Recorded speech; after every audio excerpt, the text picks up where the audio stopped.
Mukunda jewellers కొత్త brand Purvi అందమైన 18 grams బంగారు ఆభరణాలు దుబాటు ధరల్లో వివరాలకు సంప్రదించండి. నమస్తే, ముకుందా జ్యువెలరీ సమర్పించు లీగల్ అడ్వైస్ కార్యక్రమానికి స్వాగతం. నాతో పాటు అడ్వకేట్ వెంకటేశ్వరి గారు ఉన్నారు. నమస్తే అమ్మ.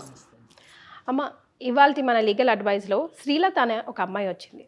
ఓకే, పెంచిన ప్రేమని సెలెక్ట్ చేసుకోవాలా, కన్నతల్లి ప్రేమ విషయాలు సెలెక్ట్ చేసుకోవాలా, లేదా తన మనస్సాక్షిని వినాలా అర్థం కాక సతమతం అవుతున్నట్టు అనిపించింది నాకు. చాలా ఎమోషనల్గా ఉంది తను. So she really needs our advice today. నమస్తే అండి. నమస్తే. అమ్మ ఉన్నారు ఇక్కడ. నమస్తే మేడం. సో ప్రాబ్లమ్ని ఫస్ట్ అయితే క్లియర్గా ఎక్స్ప్లెయిన్ చేయండి. నమస్తే అమ్మా. నమస్తే. నా పేరు శ్రీలత. ఓకే, బాధపడొద్దమ్మా. మీరు ఎంత బాగా డీటెయిల్స్ చెప్పగలిగితే అంత బాగా ఆవిడ మీకు సలహా ఇవ్వగలుగుతారు. నేను ఖమ్మం నుంచి వచ్చాను. నాకు 29 ఇయర్స్ ఉన్నాను. ఓకే. నేను కొంచెం చదువుకోలేదు, ఒంట్లో బాగాలేక చదువుకోలేదు. సో చిన్నప్పటి నుంచి మీకు హెల్త్ ఇష్యూస్ ఉన్నాయా? ఉన్నాయి. ఓకే. మమ్మీకి 2 పిల్లలం మేము, అక్క చెల్లి. ఓకే. పిన్ని వాళ్ళకి పిల్లలు లేరని నన్ను ఇచ్చేసారు. అమ్మ వాళ్ళ చెల్లెకి? అమ్మ వాళ్ళ చెల్లికి ఓకే. ఇచ్చేసి అక్కకి పెళ్ళి అయిపోయింది. నేను చిన్నదాన్ని. మీరు బాగా చిన్నగా ఉన్నప్పుడే ఇచ్చేసారా? చిన్నగా ఉన్నప్పుడు ఇచ్చారు, వాళ్ళే పెంచుకున్నారు అనమాట. మీకు ఎప్పుడు తెలిసింది? 10th క్లాస్లో అలా తెలిసింది. పిన్ని దగ్గర ఉంటున్నాను, పిన్ని వాళ్ళు బాగా చూసుకుంటున్నారు, పెళ్లి సంబంధం చూస్తున్నామని అమ్మ చేసి ఫోన్ చేసి చెప్పింది. ఓకే. పిన్ని చేసి చెప్పగానే నాకు కంగారు వచ్చేసింది. నాకు చాలా బాధ అనిపించింది. అమ్మ మేనమామకి ఇస్తా అంటున్నారు, నాకు ఇష్టం లేదు, మేనమామని చేసుకోవాలి. ఓకే. ఎందుకని ఇష్టం లేదు? అతనికి అన్ని అలవాట్లు ఉన్నాయి. అన్ని అంటే? తాగుడు తిరుగుడు అన్ని అలవాట్లు ఉన్నాయి. ఓ, అయినా కూడా తనకే ఇచ్చి చేయాలనుకుంటున్నారు. ఎందుకని? మీరు ఎప్పుడైనా ఎక్స్ప్లెయిన్ చేయడం? అంటే అమ్మ అంటే చెప్పాను నేను ఆల్రెడీ. కాకపోతే అమ్మకి కొంచెము డబ్బు అంతా ఉంది కదా, బయట ఎందుకు ఇవ్వాలి పాపని, మన ఇంట్లోనే ఉంచుకుందాము, మన దగ్గరే ఉంటుంది, డబ్బు కూడా ఏడుకోవద్దు అని చెప్తే పిన్ని కూడా వద్దంది ఫస్ట్. ఓకే. మళ్ళా తర్వాత అమ్మ పిన్ని ఇద్దరు ఒకటి అయ్యిండ్రు, మాట్లాడుకున్నారు. నాకు ఇష్టం లేదు, నేను ఎట్లయినా సరే నేను చేసుకోను అంటున్నా. మీరు ఎవరైనా ఇష్టపడతారు? లేదండి, నా ఏజ్ కూడా 29 ఉంది, ఆయన ఏజ్ కూడా 40 ఉంటాయి. ఓ, ఈ ఏజ్ ఎంత? 29, 40. ఒక ఇంట్లోనే ఉండి పెరిగి అన్ని చూసిన దాన్ని వాళ్ళని కూడా అండి. ఈ అమ్మాయి శ్రీలత, మీకు 29 ఇయర్స్ మటుకు ఎందుకు మ్యారేజ్ కాలేదు? అంటే హెల్త్ ఇష్యూస్ ఉన్నాయి కదా, అందుకే చేయలేదు మమ్మీ. హెల్త్ ఇష్యూస్ అంటే వాళ్ళు సంబంధాలు చూడలేదా, లేకపోతే చూసారు కానీ మమ్మీ ఏంటంటే బయట సంబంధం ఎందుకు, ఇంట్లో సంబంధమే చేద్దాము అని మమ్మీ పట్టుబట్టింది అనమాట. మీ పిన్నమ్మ మరి ప్రయత్నం చేయలేదా పెళ్లి? పిన్నమ్మ చెప్పింది, బయట చెప్పడం కాదు, సంబంధాలు చూసారా? చూసారు. మరి వచ్చిన వాళ్ళు ఏమైంది? అంటే వచ్చిన వాళ్ళు కూడా ఓకే అంటున్నారు కానీ అమ్మ ఏం చేస్తుందో తెలియదు, అమ్మ వల్ల సంబంధాలు. అంటే ఇక్కడ డౌట్ ఏంటంటే హెల్త్ ఇష్యూస్ అంటే ఏంటండి, మీ ఏం ప్రాబ్లం ఉంది? నాకు చిన్నప్పటి నుంచి ఆస్మా ఉంది. పిన్ని ఏమంటున్నారు? ఇక్కడ ఇద్దరిది ఏం క్లాష్ లేదు, ఇద్దరు కూడా మమ్మీ పిన్నిని ఒప్పించేసింది అమ్మ. అదే మరి, అంటే ఇద్దరు యొక్క టార్గెట్ ఒకటే. తనకి ఇష్టం లేదు కదా, ఇష్టం లేదు కదా, మేనమామని చేసుకోవడం, మేనమామని చేసుకోవాలని ఇష్టమే లేదు. ఓకే. మా దగ్గరికి ఎందుకు వచ్చారు మీరు? మీరు ఏదో ఒకటి చెప్తారు కదా మేడం, సలహా చెప్తారు కదా, ఒక న్యాయం. మీకు సలహా చెప్పాలా, మీ అమ్మ వాళ్ళకి చెప్పాలా? కొంచెం చాలా ఇష్యూస్ ఉన్నాయి తప్పకుండా. తల్లికి 2 పిల్లలు, 2 ఆడపిల్లలు. 2 ఆడపిల్లల్లోని చెల్లెలకి పిల్లలు లేరు కాబట్టి రెండో కూతుర్ని, అంటే ఈ అమ్మాయిని శ్రీలతని పెంపకానికి ఇవ్వడం జరిగింది. అంటే ఇక్కడ మనకేం కనిపిస్తుంది, తను ఏదో చెల్లెలకు బిడ్డలు లేరు కాబట్టి పెంపకానికి ఇచ్చింది అన్నది మనకి బయట ప్రపంచానికి కనిపించేటటువంటి. కానీ ఇక్కడ ఏంటంటే చెల్లెలకు పిల్లలు లేరు కాబట్టి ఆమెకున్నటువంటి ఆస్తి ఎటు పోకుండా తనకున్నటువంటి ఒక బిడ్డను అక్కడికి ఇవ్వడం వల్ల ఆ బిడ్డకి ఆ చెల్లెల ఆస్తి బయటకు పోకుండా తన బిడ్డకే చెందుతుంది అన్నది ప్రధానమైనటువంటి ఫస్ట్ ఇన్స్టెన్స్. అది తర్వాత రెండోది హెల్త్ ఇష్యూస్ అన్నది ఒక ప్రచారం. అది ఎంత ప్రచారం అయిపోయిందంటే ఆఖరికి శ్రీలత కూడా ఏంటమ్మా నువ్వు నీ ప్రాబ్లం, అసలు 29 ఏళ్ళు నీకు పెళ్ళి ఎందుకు కాలేదమ్మా అంటే నాకు హెల్త్ ఇష్యూస్ ఉన్నాయి అని ఆమె చెప్తుంది. ఏంటి అంత భయంకరమైనటువంటి హెల్త్ ఇష్యూస్ ఏమున్నాయి? అటువంటి ఇష్యూస్ ఉంటే అసలు ఈ అమ్మాయికి అసలు 29 ఏళ్ళు పెళ్లి కాలేదు, అసలు పెళ్ళి అవుతుందా భవిష్యత్తులో? ఒకవేళ ఇటువంటి ప్రాబ్లం ఉంది కాబట్టి సొంత తల్లి తన బిడ్డ మీద ఉన్నటువంటి మమకారంతో తమ్ముడినిచ్చి పెళ్లి చేసి తమ్ముడు గొంతు కొయ్యాలనుకుంటుంది కానీ బిడ్డను కాపాడాలనుకుంటుంది అంత గొప్ప తల్లి అనేటటువంటి ఆలోచనలోకి నేను వెళ్ళిపోయాను. కానీ ఇక్కడ కూడా మళ్ళీ ఆస్తే ప్రధానమైనటువంటి అంశం. తమ్ముడికి ఉన్నటువంటి ఆస్తి, ఇటు చెల్లెలకు ఉన్నటువంటి ఆస్తి, వీళ్ళ ఆస్తి బయటకు వెళ్లకుండా ఈ 3 ఆస్తులు ఒకే దగ్గర ఉండేటట్టుగా తమ్ముడికి ఇచ్చి చెయ్యాలి అన్నది రెండవ ఆలోచన. దానికి గాను 29 ఏళ్ళు ఈ అమ్మాయికి పెళ్లి కాకుండా సక్సెస్ఫుల్గా వాళ్ళు లాక్కుంటూ వచ్చారు. ఇక్కడ 29 ఏళ్ళు చాలా లాంగ్ టైం కదా. ఇంకేముంది, ఇంకొక సంవత్సరం అయితే 30 ఏళ్ళు వచ్చేస్తాయి. 30 ఏళ్ళు వస్తే బయట సంబంధాలు వచ్చినా కూడా ఇలాగే క్వశ్చన్ చేస్తారు. కొంచెం మంచి సంబంధాలు వచ్చే అవకాశం కూడా తక్కువ ఉండేటటువంటి అవకాశం ఉంది. మీ అక్కకి ఏ వయసులో పెళ్ళి అయిందమ్మా? 22 ఏళ్ళు. సో ఆమెకి 22 ఏళ్ళు అయితే ఈ అమ్మాయికి 7 ఏళ్ళు అయిపోయింది. 22 దాటి 7 ఏళ్ళు అయిపోయింది, అయినా పెళ్లి కాలేదు. ఇప్పుడు అవ్వాల్సిన పెళ్లికి కూడా మళ్ళీ గొడవలు. ఏమని? తమ్ముడికి ఇచ్చి చేయమని. అక్కడ పెంచారు కాబట్టి, ప్రేమగా పెంచారు కాబట్టి ఈమె మా కూతురు అనుకుంటారు. సర్వస్వం వాళ్ళకున్నదంతా కూడా ఈ అమ్మాయికి చెందుతుంది. ఇక్కడ తల్లి, అసలైన తల్లి, న్యాచురల్ మదర్ ఏంటంటే ఆఖరి తన చెల్లెలను కూడా కన్విన్స్ చేసి అక్కడ పెంచిన ప్రేమ వద్దు, తమ్ముడికి ఇవ్వద్దు, ఎందుకంటే అన్ని అలవాట్లు ఉన్నాయి, ఆస్తి గురించి మనం టెంప్ట్ కావద్దు, ఈ అమ్మాయి బాగుండాలి అనే ఆలోచన పెంచిన ప్రేమలో కనిపించినా కానీ అక్కగారు చెప్పేసరికి ఆమె కూడా కొంచెము టెంప్ట్ అయ్యింది. సో ఇక్కడ ఏంటంటే మనము మాట్లాడవలసింది ఏంటంటే మొదట ఆ తల్లితో మాట్లాడదాం. అంటే తల్లి ఎందుకు ఈ నిర్ణయం తీసుకుంది, ఆమె చెప్పే దాంట్లో ఏమాత్రమైన జస్టిఫికేషన్ ఉంటే మనం ఆలోచించాల్సిన విషయం. అయితే ఒకటి, ఆ ఆలోచించినా కానీ మనం కౌన్సిలింగ్ కానివ్వండి, మీడియేషన్ కానివ్వండి చేసి శ్రీలతని ఒప్పించాలి అనే ప్రయత్నము చట్ట పరిధిలో లేదు. అది ఇంపాసిబుల్. ఇక్కడ 29 ఏళ్ళు అంటే షీఈ్ ఎ మేజర్. ఆమె తన స్వాతంత్రంగా తన నిర్ణయం తీసుకునేటటువంటి అధికారం కలిగినటువంటి పరిస్థితి. నువ్వు ఎవరినన్నా ఇష్టపడ్డావా అని మీరు అడిగారు. ఎవరినన్నా ఇష్టపడి ఉంటే ఆ ఇష్టపడ్డవాడిని చేసుకోవడానికి ఈ మాటలన్నీ మాట్లాడుతుందేమో, ఆ అమ్మాయి ఇక్కడికి వచ్చిందేమో అనుకోవచ్చు. ఆ అమ్మాయి ఎవరిని ఇష్టపడలేదు. మరి పెళ్లి సంబంధాలు రాలేదా అమ్మ, ఇంతకుముందు జరగలేదా అని అడిగాను నేను. అంటే వేరే పెళ్లి సంబంధాలు వచ్చాయి, ఆ పెళ్లి సంబంధాల వాళ్ళు నేను రిజెక్ట్ చేశారా అని అడిగాను. లేదు అని అన్నది. అంటే పెళ్లి సంబంధాలు రావడము జరిగాయి, వచ్చినటువంటి వాడు చేసుకోవడానికి సిద్ధంగా ఉన్నారు. ఈ అమ్మాయి మరి అన్ని విధాల మ్యారేజ్కి ఫిట్, అంటే మేజర్, చూడ్డానికి బాగుంది, వేరే జబ్బులు ఏమి లేవు, ఆస్తమా అనేటటువంటి ఇది ఉంది. ఆస్తమా అన్నది అది పెద్ద విషయం కానే కాదు, అంటే పెళ్లికి ఏమాత్రం అడ్డొచ్చేటటువంటి విషయం కాదు. కన్విన్స్ చేయడానికి ఏమైనా ట్రై చేశారా అమ్మని కానీ పిన్నిని కానీ? చేశాను, అమ్మ వినలే. పిన్నికి చెప్పాను, పిన్ని కూడా అమ్మ చెప్పిన మాట విను అని అమ్మతోనే సపోర్ట్ ఇస్తుంది. ఇప్పుడు ఆయనకి ఎందుకు పెళ్లి కాలేదు ఇన్ని సంవత్సరాలు? ఎవరు చేసుకుంటారమ్మా, అన్ని అలవాట్లు ఉండోండి, ఎవరు చేసుకుంటారు? ఆయన ఏమంటాడు మరి?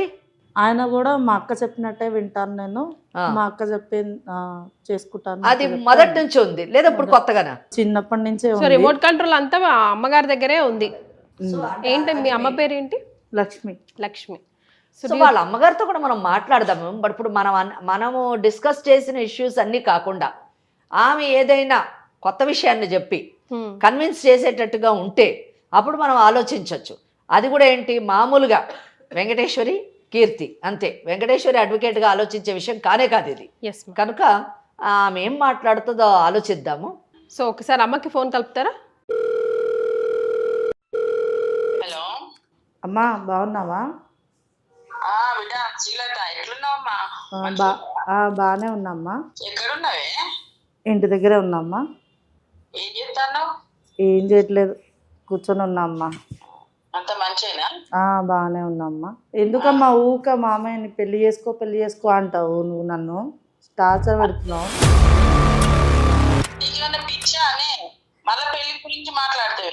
నాకు ఇష్టం లేదమ్మా, నువ్వు అట్లా అనకమ్మా. నాకు ఇష్టం లేదు, నేను చేసుకోను మామయ్యని. అమ్మా ప్లీజ్ అమ్మా, నేను చేసుకో, నాకు ఇష్టం లేదమ్మా. ఇక పిన్నిని కూడా అట్లనే ఒప్పించినావు. వద్దమ్మా, నాకు ఆయన ప్రవర్తన నాకు నచ్చదు. ఆయన అసలు ఏం చేస్తున్నాడో నీకు తెలుసు కదా.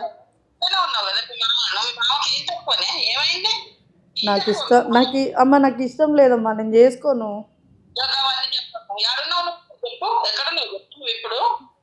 ఇంట్లోనే ఉన్నా. ఎందుకు ఇంట్లో ఉన్నావు అని అబద్ధం చెప్పడం ఏంటి? నేను మాట్లాడతా. అసలు కన్న తల్లి అయ్యుండి తన గురించి తన గొంతు అలా కోయాలని ఎందుకు అనిపించిందండి? తన లైఫ్ స్పాయిల్ కాదా మీరు అలా చేస్తే? నా కూతురు నా ఇష్టం వచ్చినట్టు చేసుకుంటా. ఎవరే శ్రీలత కాదమ్మా, నేను సుమన్ టీవీ లీగల్ అడ్వైస్ నుంచి కీర్తి మాట్లాడుతున్నాను. నాతో పాటు అడ్వకేట్ వెంకటేశ్వరి గారు కూడా ఉన్నారు ఈ షోలో. మీ పాప ఇక్కడికి వచ్చింది. అమ్మ నమస్తే అమ్మ. కాదు, మీరెందుకు మీ తమ్ముడికి ఇచ్చి అంత బలవంతంగా పెళ్లి చేయాలనుకుంటున్నారు? ఫస్ట్ ఆఫ్ ఆల్ ఆయనకి ఏజ్ ఎక్కువ ఉంది. అమ్మా చెప్పండి. బిడ్డను ఎవరైనా కష్టపెడతారా అమ్మ? బిడ్డ సుఖపడాలనే కోరుకుంటాను కదా నేను కూడా. ఎట్లా ఏ రకంగా సుఖపడుతుంది అనుకుంటున్నావు? తాగుబోతోనికి తిరుగుబోతోనికి ఇచ్చి చిన్నప్పటి నుంచి చూసుకుంటూనే ఉన్నారు కదమ్మా. ఇగో బిడ్డకు కొంచెం ఆరోగ్యం మంచిగా ఉండదమ్మా. ఇక బయట ఎవరికైనా ఇచ్చినాం అనుకో మళ్ళీ ఆయన ఎంతకాలం చూసుకుంటాడో తెలియదు కదా, మళ్ళీ ఏమైతుందో తెలియదు. అదే నా తమ్ముడు అయితే ఇంట్లో మా కళ్ళ ముందట తిరుగుతుంది కదమ్మా బిడ్డ. అమ్మ, మీ బిడ్డకి ఏమంత పెద్ద రోగం లేదమ్మా, ఉన్నది ఆస్తమా. ఇక ఇప్పుడు వాళ్ళకు ఆస్తున్నదమ్మా. ఇగో నా తమ్ముడు జర గరీబులు ఉన్నాడు. ఆ ఆస్తి నా బయట ఎవరికో తినకుండా పెళ్లి చేస్తే నా తమ్ముడే ఉన్నో నా బిడ్డ నా కళ్ళ ముందట కనపడతారు కదమ్మా. నువ్వు ఆస్తి మాత్రమే చూస్తున్నావు, నీ బిడ్డ అవసరం లేదా? బిడ్డ సుఖపడుతుందనే కదమ్మా నేను కూడా బాగా ఆలోచించేది. ఏ రకంగా సుఖపడుతుంది అనుకుంటున్నావో నాకైతే అర్థం అవ్వట్లేదు. అడ్వకేట్ వెంకటేశ్వరి గారు కూడా ఉన్నారు, ఒకసారి అమ్మతో కూడా మాట్లాడండి. అమ్మ ఏం పేరమ్మ మీది? లక్ష్మి అమ్మ నా పేరు. లక్ష్మి. పెంపకానికి మీ కూతుర్ని మీ చెల్లెలికి ఇచ్చినా కానీ మీ కడుపును పుట్టిన బిడ్డ ఎక్కడ పెరిగినా మీ బిడ్డనే కదా. మీరు మీ పెద్ద కూతుర్ని బయట ఇచ్చి చేశారు కదమ్మా. ఆమె బయట చక్కగా హ్యాపీగానే ఉంది కదా, సంతోషంగానే ఉంది కదా. అలాగే ఈ అమ్మాయిని కూడా బయట ఇస్తే హ్యాపీగానే ఉంటుంది, సంతోషంగా ఉండే అవకాశం ఉంది. అటువంటి సంబంధాన్ని చూసి చెయ్యండి. మీరు కానివ్వండి, మీ భర్త కానివ్వండి, మీ చెల్లెలు కానివ్వండి, మీ మరిది కానివ్వండి, ఇంతమంది ఉన్నారు, మీ పెద్ద కుటుంబం ఉంది. ఈ కుటుంబం అంతా కలిసి ఒక మంచి పిల్లవాడిని చూసి చేస్తే ఈ అమ్మాయి కూడా బాగుంటుంది. మీ తమ్ముడుకు ఉన్నటువంటి చెడు అలవాట్ల గురించి మీకు బాగా తెలుసు. అటువంటి చెడు అలవాట్లు ఉన్నవాడిని ఇచ్చి చేస్తే రేపు తాగుడు ఎక్కువయ్యి ఏదో ప్రాబ్లం వచ్చి, హెల్త్ ప్రాబ్లం వచ్చి ఆయన ఆరోగ్యం పాడైపోయి ఏదన్నా అయితే మీ కూతురు మీ కళ్ళ ముందే ఉంటుంది, కానీ ఏ విధంగా ఉంటుందో ఒక్కసారి ఆలోచించండి. ఆమె ఉండే పరిస్థితి మీరు చూస్తూ ఏడవలసినటువంటి పరిస్థితి ఏర్పడుతుంది. ఈరోజు మెడికల్ సైన్స్ మేనమామల్ని ఒకే రక్తానికి సంబంధించినటువంటి వాళ్ళని చేసుకుంటే వాళ్ళకు పుట్టేటటువంటి పిల్లలు అవయవ లోపంతో, ముఖ్యంగా మందస్థితితోని పుట్టేటటువంటి పరిస్థితి ఉంది అన్నది సమాజంలో చూస్తూనే ఉన్నాం. మీకు ఆ అనుభవం ఉందో లేదో నాకు తెలియదు. అలా పుట్టినటువంటి బిడ్డలు అంటే చలనం లేకుండా, అసలు బ్రెయిన్ పని చేయకుండా, కాళ్ళు చేతులు పని చేయకుండా నిత్యం అట్లా మంచంలోనే ఒక జీవచ్చవాల్లా పడి ఉండేటటువంటి బిడ్డలను చూస్తే ఏం పాపం చేశారు వీళ్ళు, తల్లిదండ్రులు చేసినటువంటి పాపానికి వీళ్ళు ఎందుకు బలైపోతున్నారు, మనం ఎంత తప్పు చేస్తున్నాము అనేటటువంటి బాధ కలిగి ఎంతోమంది, అంటే ఆ తల్లిదండ్రులు నిజానికి అటువంటి పిల్లల్ని చూసి ఆ తల్లిదండ్రులు ఏం బ్రతకగలుగుతారమ్మా, ఈ పాయింట్స్ కదా ఆలోచించాలి. బ్రతకగలుగుతారు ఒక్కసారి ఊహించుకోండి అమ్మా, ఆలోచించండి. మీరు ఒకవేళ నిజంగా మా అమ్మాయి నా కళ్ళ మీద ఉంటుంది, చాలా బాగుంటుంది, ఆ అమ్మాయి సుఖపడుతుంది అని పదాన్ని కూడా ఉపయోగించారు, చూడాలి అని అన్నారు. నిజంగా మీరు ఆ కోరిక కానీ ఉంటే మీ బిడ్డకు పుట్టబోయేటటువంటి మనవడు కానీ మనవరాలని కానివ్వండి, అటువంటి పరిస్థితుల్లో చూసి అసలు మీరు తట్టుకోగలరా, మీ బిడ్డ తట్టుకోగలదా, మీ తమ్ముడు తట్టుకోగలడా అన్నది ఒక్కసారి ఆలోచించండి. కనుక మీరు ఆలోచించి ఉంటే మీ తమ్ముడిని చేసుకోమని మీరు మీ బిడ్డని బలవంతం చెయ్యరు. చెల్లెల ఆస్తి కానివ్వండి, మీ ఆస్తి కానివ్వండి, మీ బిడ్డ దగ్గరే ఉంటుంది, నా దగ్గరే ఉంటుంది అనేటటువంటి మీ ఆలోచన తప్పండి. ఆస్తులతో ఏం చేసుకుంటాం, బిడ్డ సుఖంగా లేనప్పుడు.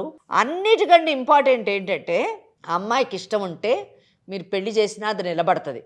కానీ ఆ అమ్మాయికి ఇష్టం లేకుండా బలవంతంగా ఈ పెళ్లి చేస్తే ఆ పెళ్ళి విజయవంతం అవుతుంది అని అనుకోవడం చాలా అమాయకత్వం.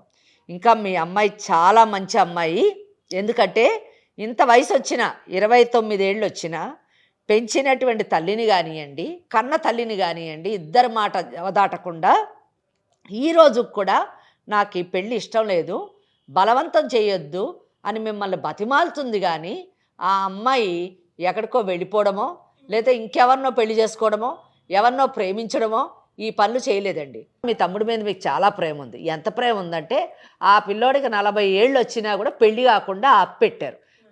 నా రెండో కూతురే నీకు పెళ్ళం చిన్నప్పటి నుంచి చెప్పి 40 ఏళ్ళు వచ్చినా కూడా ఆ పిల్లోడిని ఎందుకు పనికి రాకుండా ఒక తాగుబోతోళ్ళలాగా ఒక తిరుగుబోతోళ్ళలాగా ఆ అబ్బాయిని వదిలేసి ఆయనకిచ్చి నా కూతురు సుఖపడుతుంది ఈ పిల్లోడితోనే అని అంటున్నారంటే మీరు మంచోళ్ళు అనుకోవాలా, చెడ్డోళ్ళు అనుకోవాలా, మూర్ఖులు అనుకోవాలా, అమాయకులు అనుకోవాలా, తల్లి అనుకోవాలా, లేకపోతే సవతి తల్లి అనుకోవాలా చెప్పండి మీరే. అమ్మాయిది కరెక్ట్ కాదు నిజానికి. మా అమ్మాయి అనారోగ్య పాలైందండి, నా తమ్ముడైతే బాగా చూసుకో. ఆ అమ్మాయికి ఏం కాలేదమ్మా, మీరే ప్రచారం చేస్తున్నారు.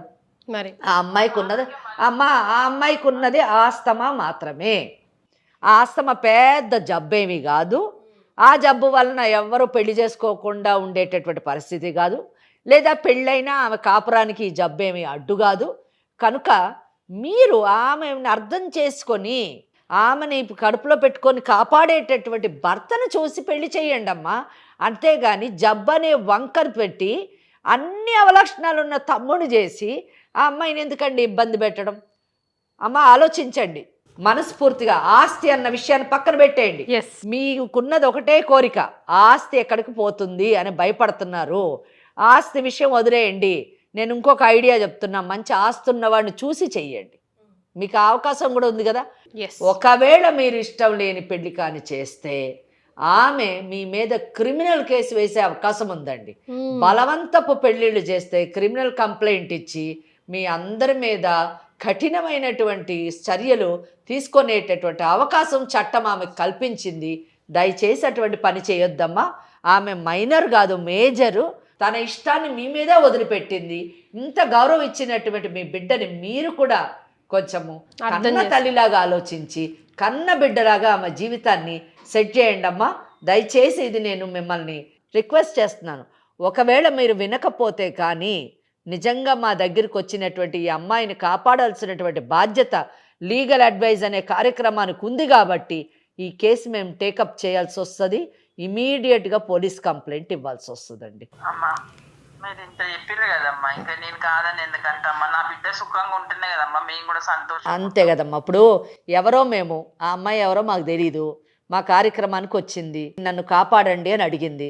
మాకే ఇంత బాధ కలిగింది. మీరు కన్న తల్లి, ఇంకా మీకు ఎంత ఉంటుంది మీ బిడ్డ మీద చెప్పండి. కనుక ఆ హృదయంతోని ఆ మనసుతోని ఆ బిడ్డని మీరు ఒక మంచి అయ్య చేతిలో పెట్టండి. మీరు వీలైతే సుమన్ ఛానల్కి రండి, మనం కూర్చొని మాట్లాడదాము. మాట్లాడి ఆ అమ్మాయికి ఒక మంచి సంబంధం మీరు చూడండి. చూసినటువంటి సంబంధం వాళ్ళతో అవసరమైతే నేను మాట్లాడతాను. ఎందుకంటే ఆమెకున్నది ఏదో పెద్ద జబ్బు అనే మీరు ఒక ప్రచారం అయిపోయింది.